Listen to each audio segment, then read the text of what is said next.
An untrained mind scatters like sparks in the wind, igniting restlessness and harm. But a mind disciplined by silence, illumined by the soul, becomes a vessel of peace, a light to the world. A time has come for Krishna to reveal the secret of action without attachment.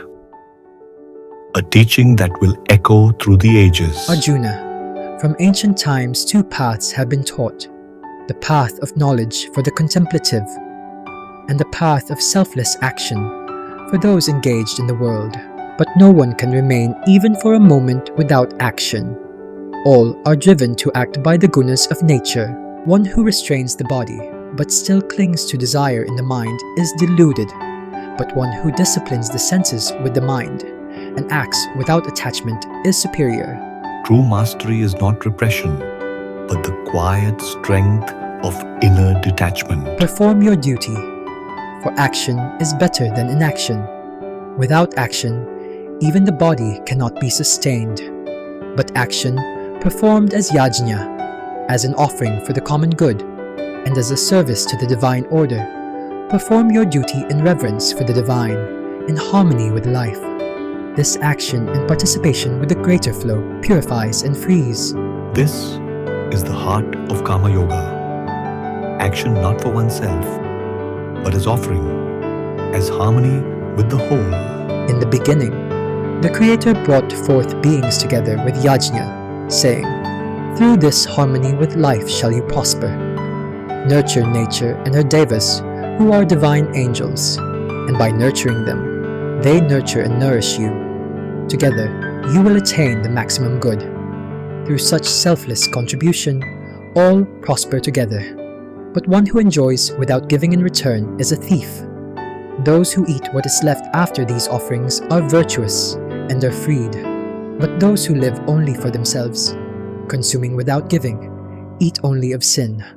From food all beings are born. From rain food is produced. From harmony with life comes the rain, and harmony itself is born of selfless action.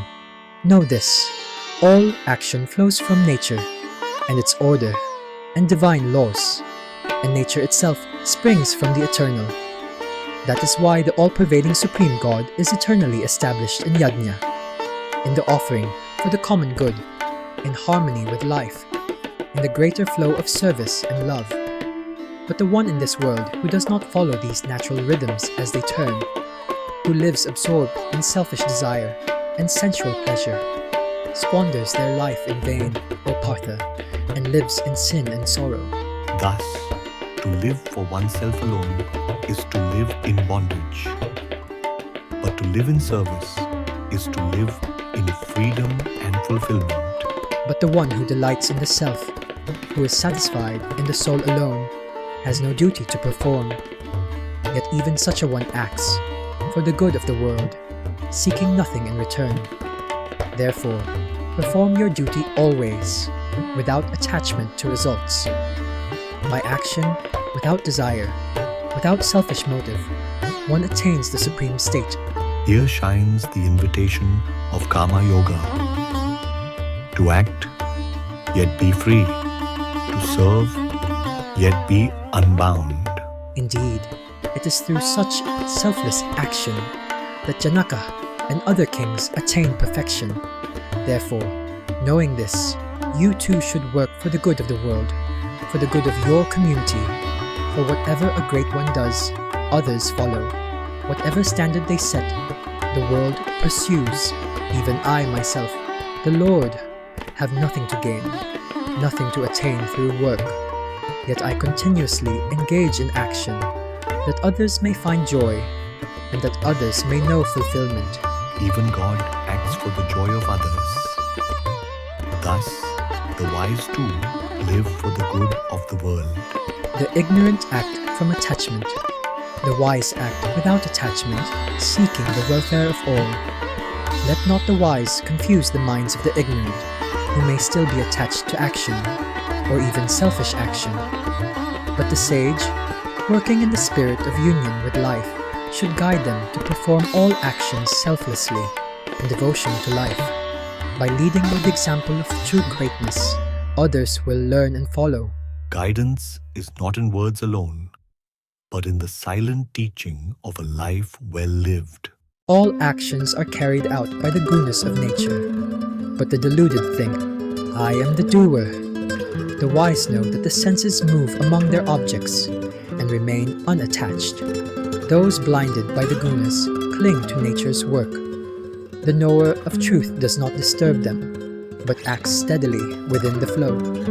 Surrender all your actions to me, fixing your mind on the self, free from desire and self-conceit. Stand up, Arjuna. Fight without hatred or excitement. Those who follow this teaching with faith and without envy are liberated, but those who scorn it, who do not know the essence of the boundless self, are blind to wisdom, foolish and lost. All beings follow their own nature. Even an enlightened man acts as per the promptings of his nature.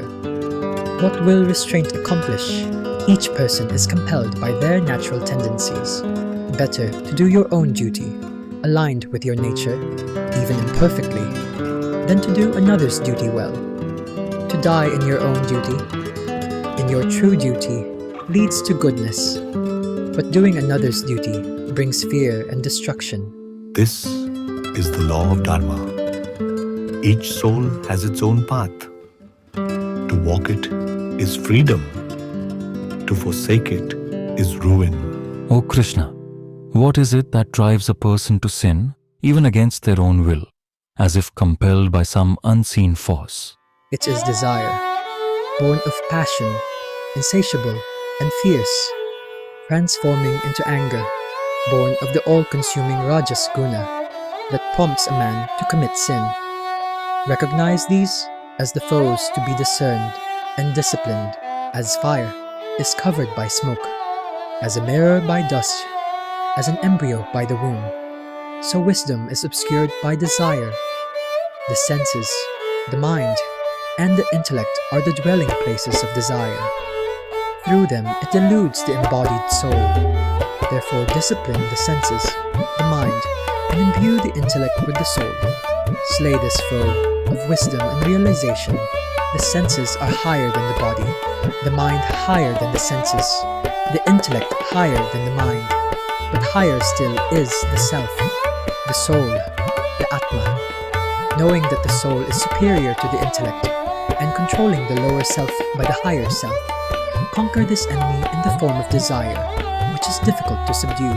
Desire is not subdued in a single blow, but through steady sincerity.